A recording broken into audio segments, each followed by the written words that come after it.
Hi, Sagittarius. Well, this is the reading that found you today. These are the cards that flipped out for you. Oh, Sagittarius, your heart, your sweet, sweet heart. I will go ahead and say the energy that I was getting from this reading really is only giving me one story. It doesn't happen all the time. Of course, I read intuitively. So oftentimes when the cards flip out, they'll tell me multiple stories, but in this particular reading, I am only getting one. It is in regards to a relationship. So again, that's not going to resonate for all of you.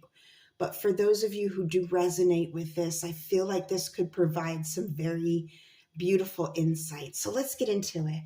So we're starting off here with the Ace of Cups. First card that flipped out for you, Sagittarius, the Ace of Cups. And this is represented by Matsuo Sake. And of course, I love sake. And of course, we're looking at this custom made, it's like a custom made relationship for you. Custom made person almost. Not to say that this person was designed for you, not necessarily in that sense, but think of it this way. We're on this journey in life and we have all these little side journeys, and somehow or another when we meet people, we cross paths at a certain point in a certain amount of time at that one moment, when you've already experienced this and they've already experienced this, and then your eyes meet, and sometimes it happens like that. What I'm getting here is not only is this person custom made for you, but you are custom made for them. Through your own experiences, through your own journey, you have reached this point in time. Now, you may have not met this person yet, or you may have just met this person. I'm getting you're right on the cusp, so it could be either or for you. But we're looking at this energy here, and he's pouring the sake into the bowl, and he's being very careful not to spill it, okay? I feel very strongly here, of course, the cups, the water energy, this subconscious energy. When engaging with this person, you're going to reveal little by little key points about yourself, but you are careful not to overwhelm or overindulge. And I feel like they are going to be equally respectful. I feel like they are going to match you. They are going to, as the bowl receives the sake, they are going to receive you very effortlessly. They're ready for you and you them. I feel this parallel, like the two of you have experienced similar things. I'm getting that both of you have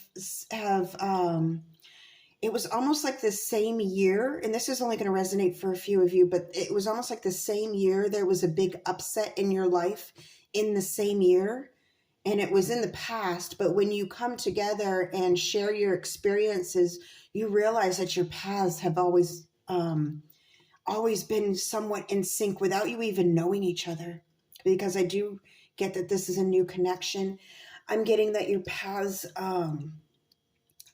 at one point almost crossed for some of you, came very, very close to meeting each other in the past or coming together in the past.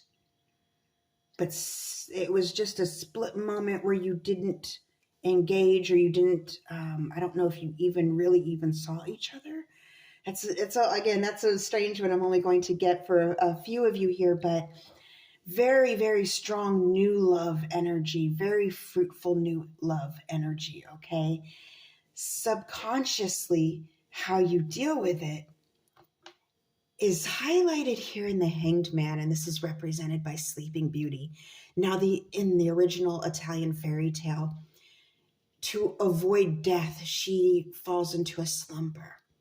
And I feel like subconsciously you are very careful at this time. Again, little by little, revealing little bits of yourself as to not overwhelm the other party. And they, in turn, are doing the same with you. Now, here in the Hanged Man, we have this limbo.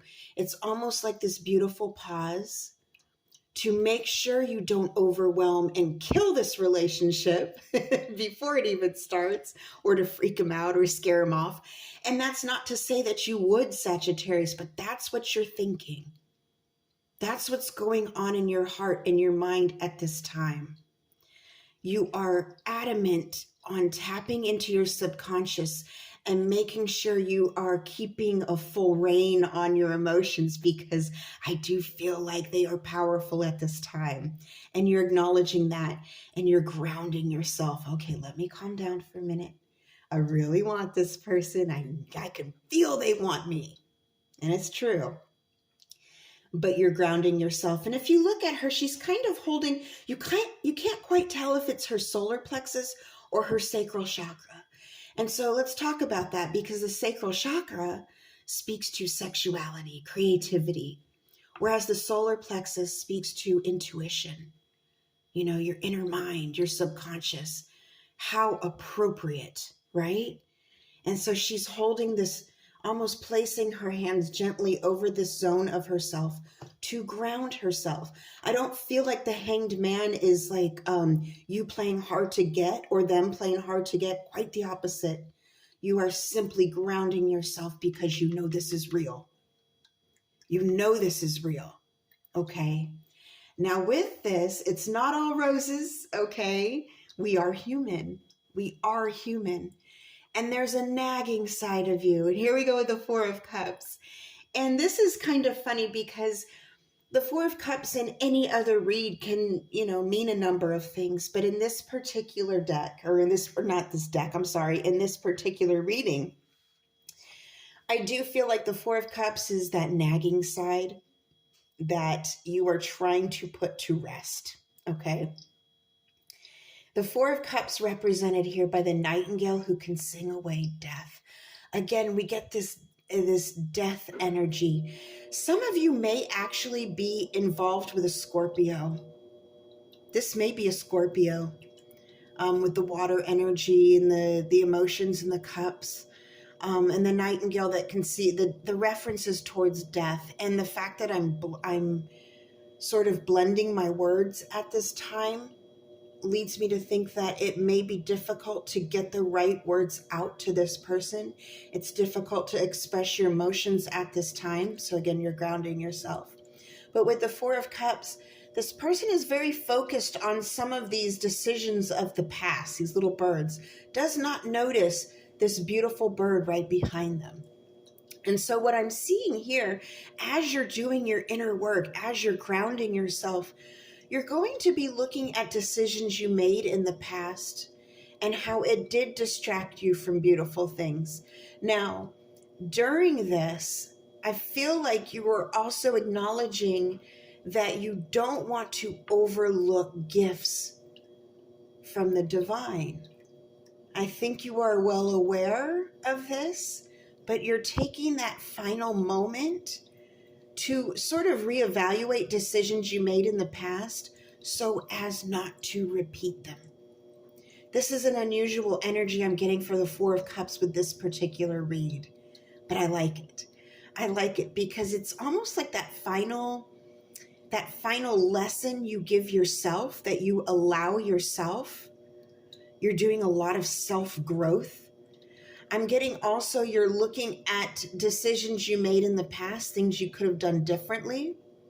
Now, while you're doing this, you are fearful that you might be pulling your energy away from this person, but I feel like this person is doing the same thing. I feel like they're taking time, and some of it I do feel like is a little bit of fear. That's understandable. But I feel like you're taking your time to really understand yourself, really understand where you're going with this, so you can be fully present in this. Fully present. This bird can sing away death. And before you embark on such a gift, you want to make sure you are ready, spiritually and emotionally. You want to prepare yourself for this person. And likewise, they are doing this for you. I'm getting a very mirrored energy with this, that they are doing the same self-work. I'm also getting, for some of you, there will be a conversation that initially will worry you. And it will worry you because it's like you feel that, oh no, they were thinking the same thing. Oh no, I'm nervous. It sort of intimidates you just a little bit. that they were thinking the same thing and that they were concerned about you, and you take a moment to worry, possibly unnecessarily here. I'm getting very unnecessarily, because what I'm getting here is this gift is right here for you. This gift is right here for you. And instinctively, you know to pause, but Spirit is asking you, it's okay. You don't have to fall into a whole sleep. You don't have to go completely unconscious. You don't have to ignore this person or worry too much. They're right there. They're patient. I am getting a patient energy with this person while you do your self-work and while you reevaluate decisions that you've made in the past, how you've handled things. I'm getting some ways that you've handled things correctly and other ways you wish you had done things differently. And you're assessing this at this time. So going forward, you can be complete and whole for this person. And they you. This is actually very, very beautiful energy of self-work, of true love, of being there for one another. But what this speaks of is the precursor to this love, doing the work to make it work. All right, my loves, I hope this helped. Until next time, over and out.